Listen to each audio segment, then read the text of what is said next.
A quem está no cativeiro, libertação eu vou proclamar.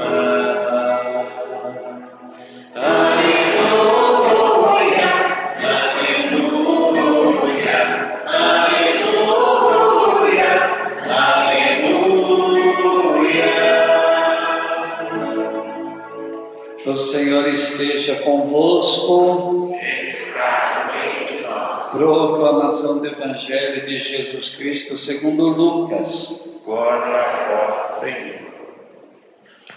Aconteceu que no dia de sábado, Jesus foi comer na casa de um dos chefes dos fariseus e eles observavam. Jesus notou como os convidados escolhiam os primeiros lugares. Então contou-lhes uma parábola. Quando tu fores convidado para uma festa de casamento, não ocupes o primeiro lugar. Pode ser que tenha sido convidado alguém mais importante do que tu, e o dono da casa, que convidou os dois, venha te dizer: dá um lugar a ele. Então tu ficarás envergonhado e irás ocupar o último lugar. Mas quando tu fores convidado, vai sentar-te no último lugar. Assim, quando chegar quem te convidou, te dirá: amigo, vem mais para cima. Isso vai ser uma honra para ti diante de todos os convidados. Porque quem se eleva será humilhado, e quem se humilha será elevado. E disse também a quem o tinha convidado: quando tu deres um almoço ou um jantar, não convide teus amigos, nem teus irmãos, nem teus parentes, nem teus vizinhos ricos, pois estes poderiam também convidar-te, e isto já seria a tua recompensa. Pelo contrário, quando deres uma festa, convida os pobres, os aleijados, os coxos, os cegos. Então tu serás feliz, porque eles não te podem retribuir. Tu receberás a recompensa na ressurreição dos justos. Palavra da salvação. Glória a vós, Senhor. Aleluia, aleluia, aleluia, aleluia. Louvado seja nosso Senhor Jesus Cristo. Para sempre seja louvado. Queridos irmãos e irmãs, duas brevíssimas parábolas de Jesus para nosso domingo. Uma se refere aos convidados de uma festa de casamento e a outra diz respeito ao anfitrião, aquele que recebe na festa os convidados. A primeira parábola também nós podemos gravá-la como a parábola do último lugar, porque Jesus diz: quando você for convidado a uma festa de casamento, vai para o último lugar. Obviamente, este trecho do Evangelho, essas duas parábolas, devem ser interpretadas de uma maneira nova, não ao pé da letra do texto, não seguindo estritamente o que o texto diz, porque senão nós teríamos um problema. Ou seja, imagine você, Jesus mandou que nós, seus seguidores, ocupássemos o último lugar. Ok. Imagine então que nós aqui na igreja todos quiséssemos ocupar o último lugar. Já ia gerar um conflito. Alguém falaria: não, eu quero o último lugar porque eu sou mais velho. Um outro poderia falar assim: não, eu quero o último lugar porque Jesus falou no Evangelho e eu tenho que ocupar o último lugar. E ainda um terceiro: não, é porque eu quero ser o mais humilde de todos, então eu quero o último lugar. Então o último lugar passa a ser um problema. Aquilo que era para ser a solução passa a ser um problema, porque todo mundo quer o último lugar. O último lugar passa a ser o lugar mais cobiçado de todos.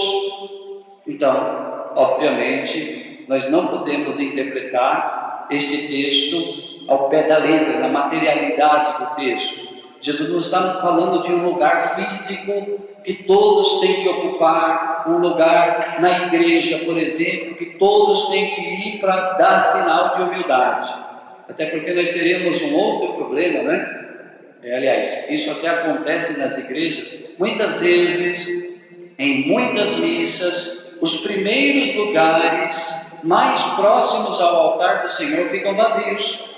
Porque tem gente que quer sentar no último lugar porque é mais humilde, né? E aí eu fico pensando, bom, então o padre é o mais orgulhoso de todos, né? Porque o primeiro lugar é ali.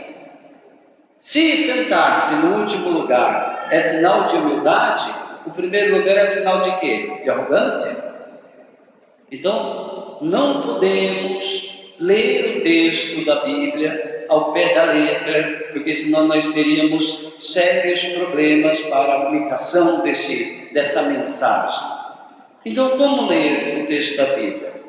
É preciso dizer, Jesus ele está usando uma imagem para ilustrar, para falar a respeito de uma situação. A imagem que ele está usando é a imagem da festa de casamento, onde a maioria quer ocupar o primeiro lugar, porque o primeiro lugar é o lugar mais cobiçado. E Jesus, ele fala que nós temos que inverter esta lógica e nós devemos ocupar o último lugar, ou seja, é uma inversão. Então Jesus está usando uma imagem do primeiro e do último lugar, para falar de uma situação. Que situação Jesus está se referindo no texto do Evangelho de hoje? A situação nós vemos na primeira leitura de hoje, quando na primeira leitura de hoje, a palavra nos diz: para o mal do orgulhoso não existe remédio. Aqui está uma palavra muito importante: o orgulho.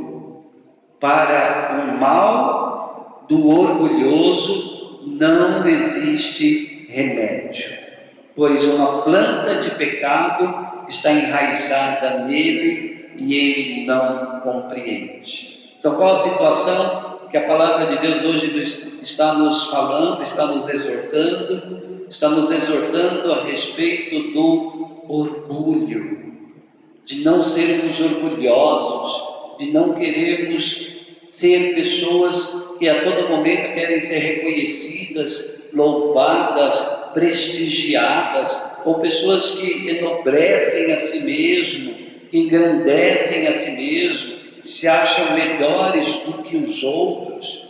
Este é o primeiro lugar, este é o símbolo do primeiro lugar, o significado do primeiro lugar. E aí Jesus então, ele deseja que os seus discípulos sentem-se no último lugar, ou seja, mudem radicalmente esta postura.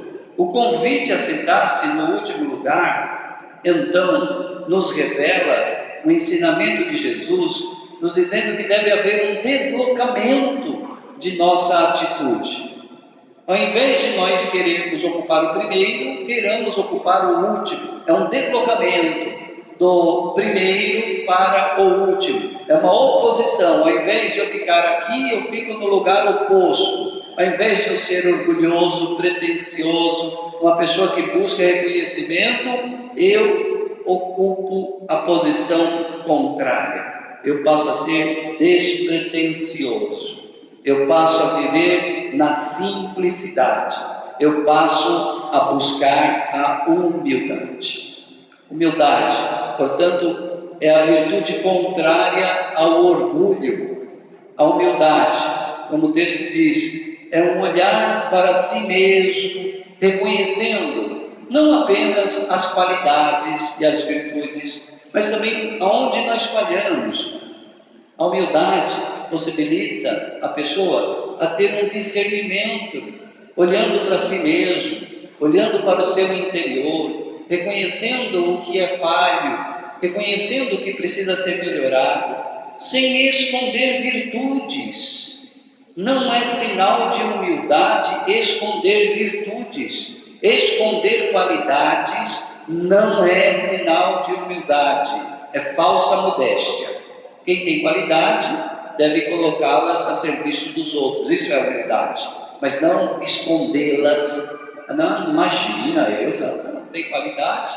Essa qualidade deve ser reconhecida, deve ser potencializada e deve ser compartilhada com os outros. Isso é sinal de humildade, né? Como também reconhecer as próprias falhas, reconhecer os próprios defeitos.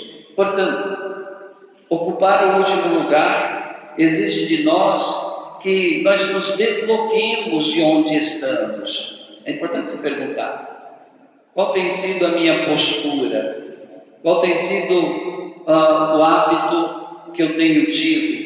Eu sou uma pessoa orgulhosa, eu sou uma pessoa que busca prestígio e reconhecimento. Eu tenho que me deslocar disso, eu tenho que me desinstalar disso e ocupar o lugar oposto, ocupar o último lugar, ocupar o lugar da simplicidade e da humildade. Na medida em que fores grande, deverás praticar a humildade. Vamos repetir? Na medida em que fores grande, deverás praticar a humildade. Era isso que dizia novamente a primeira leitura. A segunda parábola é uma parábola que também não deve ser interpretada ao pé da letra. Antes de sair da festa, Jesus diz para o anfitrião: quando deres uma festa, não convide os teus amigos, nem os teus irmãos, nem os teus parentes, nem os teus vizinhos ricos. Se fôssemos levar ao pé da letra este texto bíblico, todos nós estaríamos profundamente errados. Porque quando nós vamos almoçar, almoçamos com quem? Almoçamos com os nossos familiares, almoçamos com os nossos amigos. Quando vamos fazer uma festa de aniversário, de casamento, quem convidamos?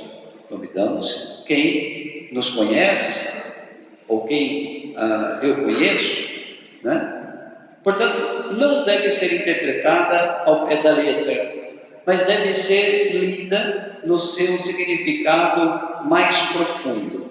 Jesus diz: quando deres uma festa, convide os pobres, os aleijados, os coxos, os cegos.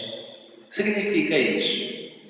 Significa que nós precisamos alargar os nossos círculos de família e de amizade. Não ficar restrito apenas àqueles a quem nós já estamos acostumados. Não ficar restrito a quem quer bem a nós.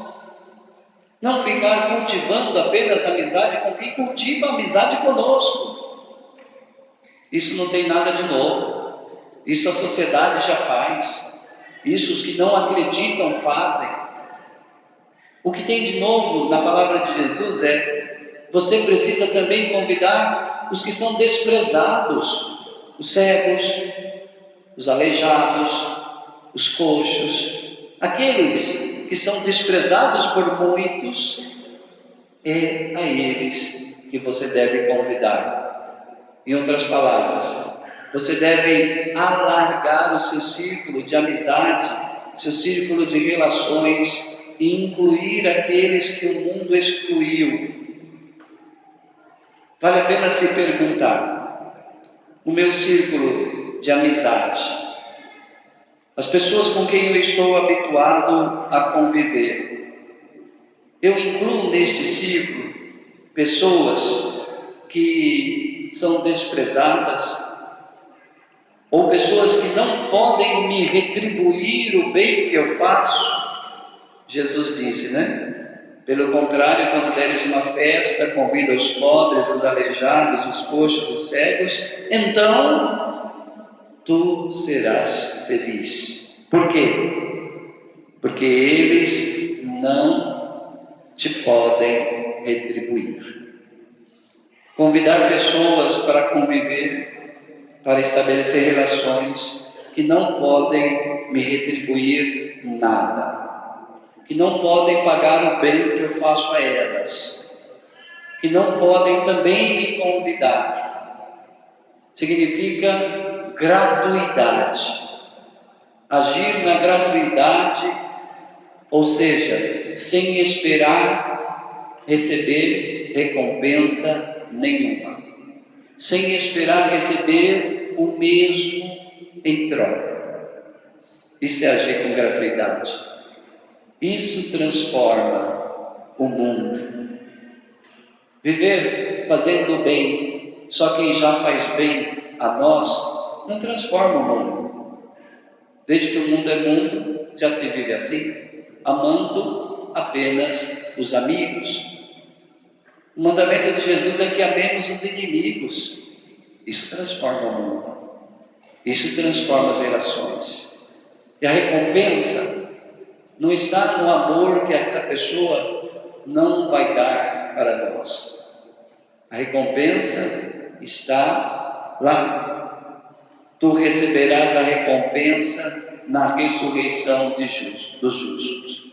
Portanto, em última análise, esta parábola de Jesus nos convida a romper com os critérios com que nós formamos os nossos círculos de amizade e estabelecer novos critérios baseados na caridade, baseados na gratuidade. Questione a si mesmo: eu tenho agido com base na caridade? Eu tenho agido com base na gratuidade? Em ambos os casos, as duas parábolas, Jesus nos propõe uma maneira diferente de nos relacionarmos, não somente entre nós, mas com os outros. Ele quer que nós mudemos os nossos comportamentos, deslocando o nosso modo de ser para um modo baseado na humildade e na gratuidade. E para isso, Ele é um modelo perfeito. Ele não manda fazer o que Ele mesmo não tenha feito. Ele é o modelo perfeito de caridade e de gratuidade. Quando Ele tomou o último lugar da cruz, Ele estava nos mostrando o modelo perfeito de caridade e de gratuidade. A cruz é o último lugar. A cruz, sinal de condenação, sinal de quem está com a pena de morte da cruz, é um assassino, é uma pessoa que é a escória da humanidade, que deve ser desprezado por todos. Quem era crucificado tinha esse perfil.